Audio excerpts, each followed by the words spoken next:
Olá, tudo bem? Sou o professor Zanin. Bem-vindo ao canal Pensar Direito. Vamos dar início à nossa aula de número 7. Roda a vinheta, nos vemos em breve.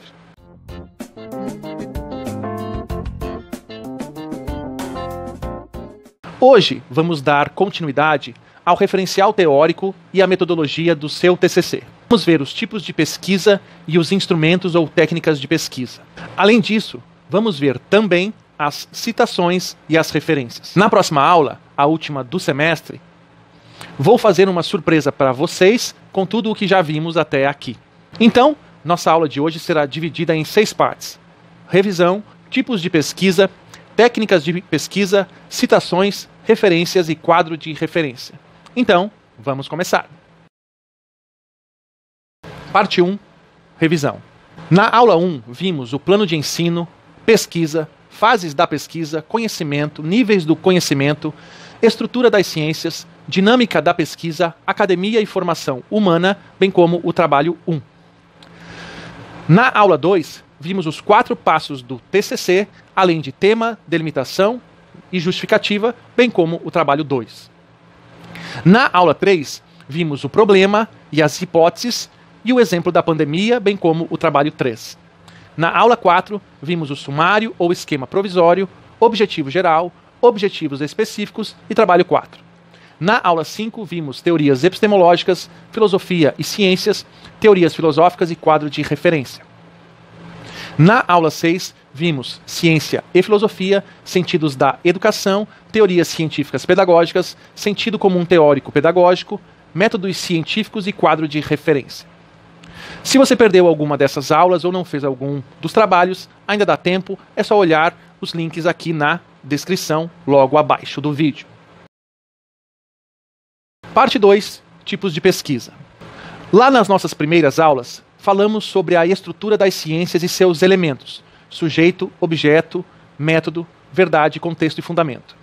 Toda e qualquer ciência, seja ela natural ou humana, tem essa mesma estrutura. Os elementos da estrutura das ciências serão importantes para que possamos entender os tipos de pesquisa. Vou dar um exemplo: a ciência jurídica. Seu sujeito é o profissional jurídico. Seu objeto são os problemas ou conflitos da sociedade que tenham relação com normas jurídicas, como, por exemplo, o homicídio, o roubo, o testamento ou um contrato. O método dominante é o do positivismo jurídico. A verdade buscada é a jurídica. O contexto é o da sociedade. E o fundamento é o da razão e liberdade humanas. Os tipos de pesquisa envolvem principalmente a relação do sujeito com os objetos e a relação do sujeito com o contexto da pesquisa. Os principais tipos de pesquisa são teórica ou prática, conceitual ou aplicada, descritiva ou prescritiva, qualitativa ou quantitativa, exploratória ou explicativa, histórica ou comparativa, pesquisa-ação, estudo de caso, observação participante ou não participante, observação individual ou em equipe, etnográfica, análise de conteúdo, documental ou bibliográfica, experimental ou de campo. Agora vou dar exemplos e comentários sobre cada uma delas. A pesquisa teórica envolve apenas a discussão de teorias sobre um tema, sem a aplicação prática delas, por exemplo, as teorias da democracia. A pesquisa conceitual é de apenas um conceito, sem envolver sua aplicação, por exemplo, sobre o conceito de átomo. A pesquisa descritiva visa apenas descrever um fenômeno, sem prescrever nenhuma solução ao mesmo ou como ele deveria ser. Por exemplo, os rituais festivos indígenas em Tocantinópolis. A pesquisa quantitativa é uma abordagem mais numérica, mensurável e estatística de um fenômeno, sem a preocupação de problematizá-lo de forma qualitativa. Por exemplo, quantas mulheres denunciaram violência doméstica em Tocantinópolis? A pesquisa exploratória é meramente inicial, visando uma aproximação e familiaridade com o tema, ao contrário de sua explicação. Por exemplo, verificação no fórum das decisões judiciais de Tocantinópolis apenas de modo inicial. Pesquisa histórica é a pesquisa que usa métodos históricos para a abordagem do seu tema. Por exemplo, as fontes documentais históricas da guerrilha do Araguaia em Tocantinópolis. E a pesquisa comparativa poderia ser a comparação da guerrilha do Araguaia com outros grupos semelhantes brasileiros. A pesquisa-ação é quando, além de pesquisar um tema, viso intervir e modificar seu contexto. Por exemplo, se eu for pesquisar sobre a situação da juventude nas favelas, não vou apenas pesquisar, mas sim também intervir e modificar tal realidade.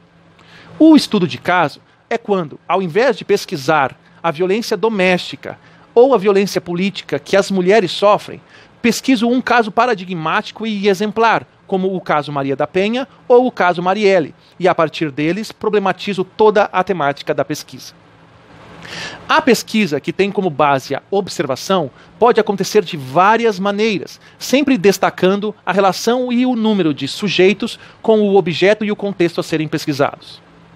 O método etnográfico é utilizado predominantemente por antropólogos e sociólogos na abordagem de outras culturas, tais como, por exemplo, a indígena, e consiste na descrição e interpretação de tudo o que ocorre nessa cultura, desde seus aspectos micro, uma canoa, por exemplo, até seus aspectos macro, como o sagrado, por exemplo.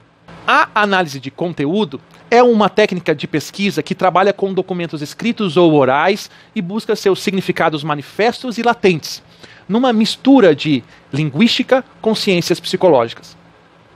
Já chegando ao fim, a pesquisa documental ou bibliográfica refere-se às fontes da pesquisa. Se eu pesquisar sobre as sentenças penais da Lava Jato, por exemplo, será documental. Se eu pesquisar sobre a Lava Jato de forma ampla, será bibliográfica. Por fim, a pesquisa pode ser experimental ou laboratorial quando analiso a anatomia de uma espécie de pássaro, por exemplo, e de campo quando vou observar e descrever o comportamento do mesmo pássaro em seu habitat.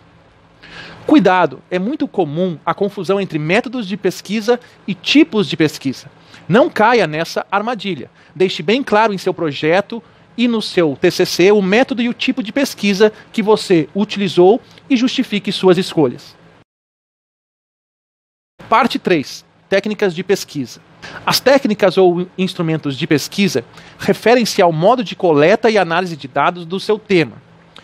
Elas podem ser entrevista, questionário, formulário, história de vida e etc. A entrevista, o questionário e o formulário são muito parecidos entre si.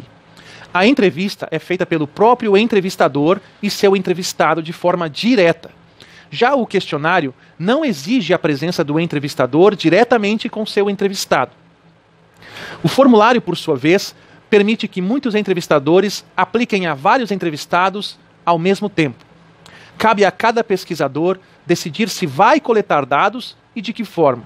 A história de vida também pode ser uma técnica de pesquisa útil para a coleta de informações mais biográficas de uma ou de várias pessoas, sendo, em alguns casos, muito mais profunda e livre do que uma entrevista.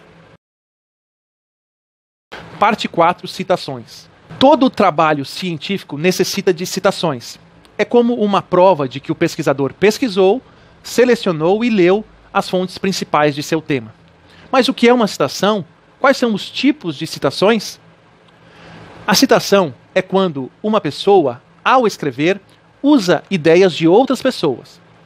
A honestidade intelectual exige que o pesquisador, quando se apropriar da ideia de outros pesquisadores, diga que está fazendo isso a partir do uso de citações. Não são raros os casos na mídia de professores e até mesmo ministros de Estado que perdem seus cargos em função do escândalo do plágio, que é justamente quando alguém se apropria das ideias de outras pessoas de forma desonesta, sem a devida citação e referência. Portanto, cuidado. São 4 os tipos de citações: direta, indireta, longa e curta. A citação direta é quando copio as palavras de outras pessoas, colocando-as entre aspas.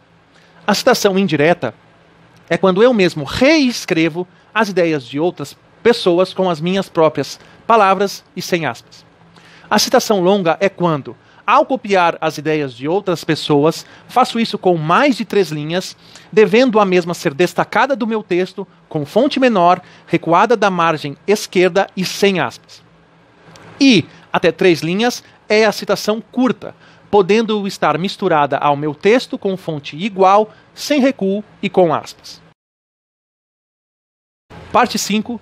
Referências. Se todo pesquisador deve fazer citações, toda citação deve vir acompanhada de sua respectiva referência. A referência é a informação dada ao leitor da pessoa, da obra e da página de onde uma citação foi retirada.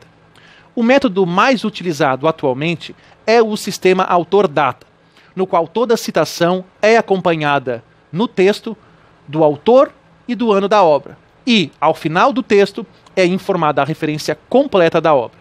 Cada tipo de documento científico tem uma forma correta de referência. Por exemplo, as referências de livro, artigo e vídeo do YouTube são completamente diferentes umas das outras.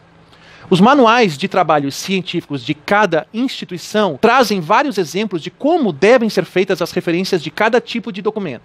Então, consulte o manual da sua instituição.